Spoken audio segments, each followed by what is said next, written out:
नमस्कार मित्रों, साहित्य धारा के YouTube चैनल में आप सभी का हार्दिक स्वागत अभिनंदन। आचार्य रामचंद्र शुक्ल के हिंदी साहित्य इतिहास पुस्तक को हम पढ़ रहे हैं। उसी श्रृंखला में ये चौथी वीडियो है, तो इसको आरंभ करते हैं। पिछली वीडियो में यहाँ तक छोड़ा था हमने, 9 नंबर पे छोड़ा था।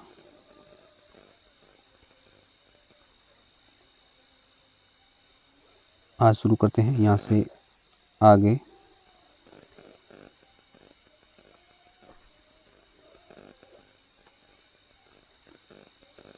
कहने की आवश्यकता नहीं कि हिंदी साहित्य का यह इतिहास हिंदी शब्द सागर की भूमिका के रूप में हिंदी साहित्य का विकास नाम से सन 1929 में जनवरी महीने में निकल चुका है। इस पंक्ति को आप अंडरलाइन कर लीजिए। हिंदी शब्द सागर की भूमिका के रूप में हिंदी साहित्य का विकास नाम से सन 1929 में जनवरी महीने में निकल चुका था। इसको मोस्ट कर देना। आगे हैं, इस अलग पुस्तककार संस्करण में बहुत सी बातें बढ़ाई गई हैं, विशेषतः आदि और अंत में। आदिकाल के भीतर अपभ्रंश की रचनाएं भी ले ली गई हैं, क्योंकि वे सदा से भाषा काव्य के अंतर्गत ही मानी जाती रही हैं। कवि परंपरा के बीच प्रचलित जनश्रुति कई ऐसे भाषा काव्यों के नाम गिनाती चली आई हैं जो अपभ्रंश में हैं, जैसे कुमारपाल चरित, सारंगधर कृत हमीर रासों का पता नहीं है, पर प्राकृत पिंगल सूत्र उलटते पलटते मुझे हमीर के युद्धों के वर्णन वाले कई बहुत ही ओजस्वी पद्य छंदों के उदाहरण में मिले। मुझे पूर्ण निश्चय हो गया है कि ये पद्य सारंगधर के प्रसिद्ध हमीर रासों के हैं।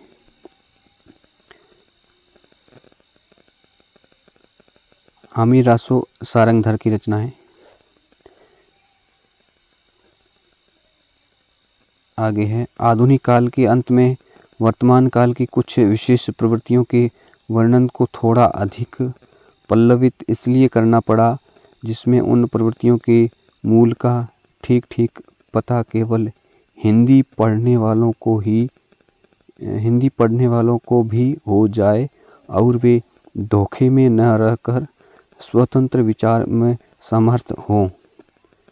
मिश्र बंधुओं के प्रकांड कविवृत्त संग्रह, इसको मोस्ट कर देना।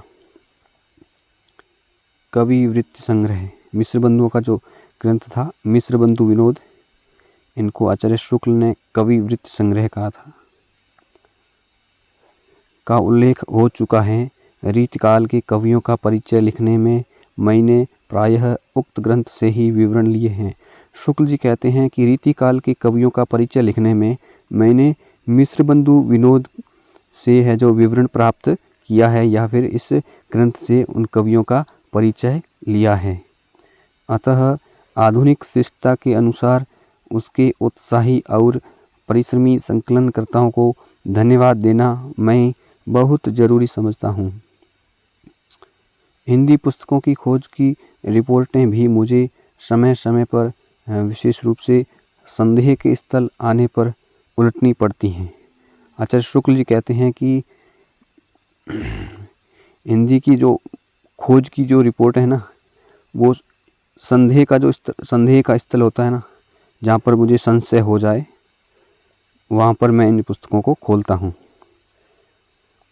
राय साहब बाबू श्याम सुंदर BA की हिंदी कोविद रत्नमाला, श्रीयुत पंडित रामनरेश त्रिपाठी की कविता कौमुदी तथा श्री वियोगी हरि जी के ब्रज माधुरी सार से भी मुझे बहुत कुछ सामग्री मिली। इन 2 लाइनों को आप रेखांकित कर लीजिए। राय साहब किसे कहा जाता था? बाबू श्याम सुंदर दास जी। इनकी BA की जो पुस्तक थी हिंदी कोविद रत्नमाला, और पंडित रामनरेश त्रिपाठी की कविता कौमुदी, और वियोगी हरि जी की ब्रज माधुरी सार, इनको मोस्ट कर देना और याद रखना।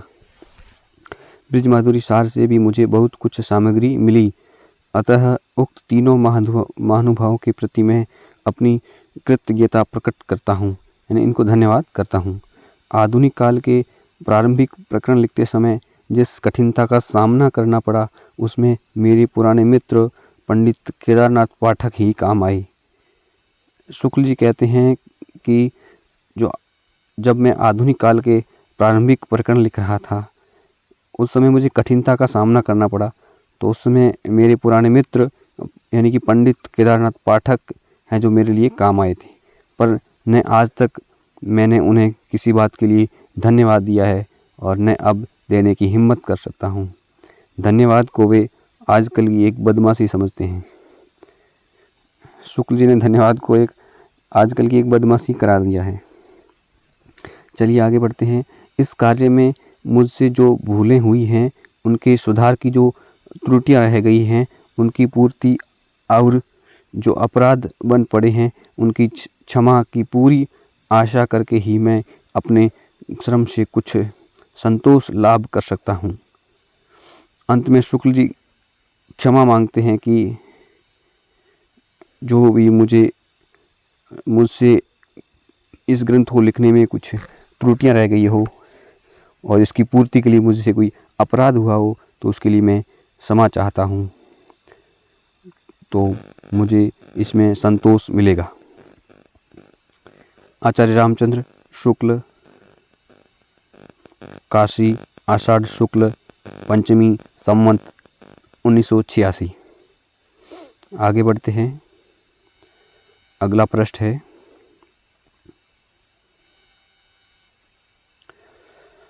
संशोधित और परिवर्धित संस्करण के संबंध में दो बातें।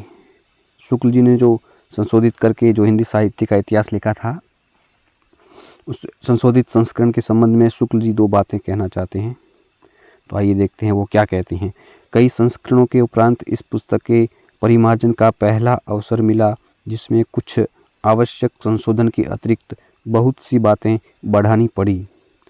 जैसे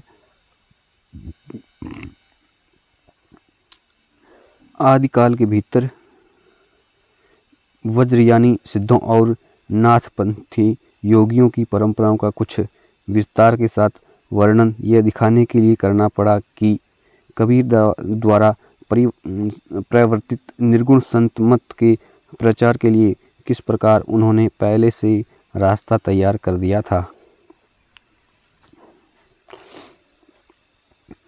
वो कहना चाहते हैं कि नाथपंथियों ने कबीर के द्वारा जो निर्गुण संत मत का प्रवर्तन किया गया था, उसके प्रचार के लिए नाथपंथियों ने पहले से ही है जो रास्ता तैयार कर दिया था, यानी मार्ग प्रशस्त कर दिया था। दूसरा उद्देश्य यह स्पष्ट करने का भी रहा है कि सिद्धों और योगियों की रचनाएं साहित्य के कोटि में नहीं आती और योग धारा काव्य या साहित्य की कोई नई धारा नहीं मानी जा सकती। शुक्ल जी ने सिद्धों और योगियों की रचनाओं को साहित्य के कोटि में रखने से इनकार कर दिया।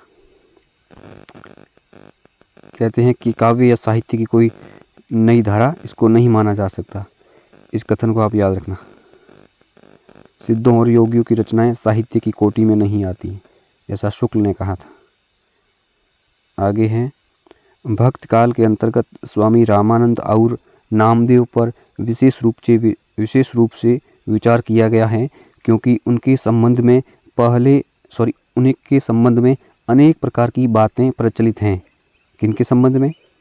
भक्ति काल के अंतर्गत स्वामी रामानंद और नामदेव, इनके संबंध में अनेक प्रकार की बातें पहले से प्रचलित हैं, ऐसा शुक्ल जी कहते हैं। रीत काल के सामान्य परिचय में हिंदी के अलंकार ग्रंथों की परंपरा के उद्गम और विकास को कुछ अधिक विस्तार के साथ दिखाया गया है। शुक्ल जी कहते हैं कि रीत काल के सामान्य परिचय में हिंदी के अलंकार ग्रंथों की परंपरा के उद्गम और उनके विकास को बहुत अधिक विस्तार के साथ है जो इनके ग्रंथ में, इनकी जो पुस्तक में दिखाया गया है। घनानंद आदि कुछ मुख्य कवियों का आलोचनात्मक परिचय भी विशेष रूप से मिलेगा। शुक्ल जी ने घनानंद के बारे में बहुत कुछ आलोचनात्मक रूप में बहुत कुछ लिखा है, यानी कि शुक्ल जी ने घनानंद की तारीफ की है, यूँ कह सकते हैं। आलोचना से कम इन्होंने तारीफ की है। आगे है आधुनिक काल के भीतर खड़ी बोली के गद्य का इतिहास। इधर जो कुछ सामग्री मिली है उसकी दृष्टि से एक नए रूप में सामने लाया गया है। अब वो आधुनिक काल की बात करते हैं। कहते हैं कि आधुनिक काल के भीतर खड़ी बोली के गद्य का इतिहास, जो इधर कुछ सामग्री मिली है उसकी दृष्टि से एक नए रूप में सामने लाया गया है। किसको? आधुनिक काल को। आधुनिक काल के अंतर्गत खड़ी बोली के गद्य के इतिहास को। हिंदी के मार्ग में जो विलक्षण बाधाएं पड़ी हैं उनका भी इस पुस्तक में सविस्तार उल्लेख है। पिछले संस्करणों में वर्तमान अर्थात आजकल चलते हुए साहित्य की मुख्य प्रवृत्तियों का संकेत मात्र करके छोड़ दिया गया था। तो इनके पिछले संस्करण थे जो उस संस्करण के बारे में कह रहे हैं कि जो आजकल की और चलते हुए साहित्य की मुख्य प्रवृत्तियां हैं ना, उनको संकेत मात्र है जो करके छोड़ दिया गया था। बिल्कुल सिंपल या साधारण शब्दों में उनका वर्णन करके छोड़ दिया था, ज़्यादा कुछ जानकारी उसमें नहीं दी गई थी। इस संस्करण में समसामयिक साहित्य का अब तक का आलोचनात्मक विवरण दे दिया गया है, जिससे आज तक के साहित्य की गतिविधि का पूरा परिचय प्राप्त होगा। आशा है इस संशोधित और परिवर्धित रूप से यह इतिहास विशेष रूप से उपयोगी सिद्ध होगा। रामचंद्र शुक्ल, अक्षय तृतीया, संवत 1997 ईस्वी। तो बस इस वीडियो में इतना ही। उम्मीद करता हूँ ये वीडियो आपको पसंद आया होगा। अगर पसंद आया होगा तो अपने मित्रों तक इस वीडियो को पहुँचाइए, और इस चैनल को अगर आपने सब्सक्राइब नहीं किया है तो प्लीज़ आपसे हाथ जोड़कर विनती है कि चैनल को सब्सक्राइब अवश्य करें। धन्यवाद।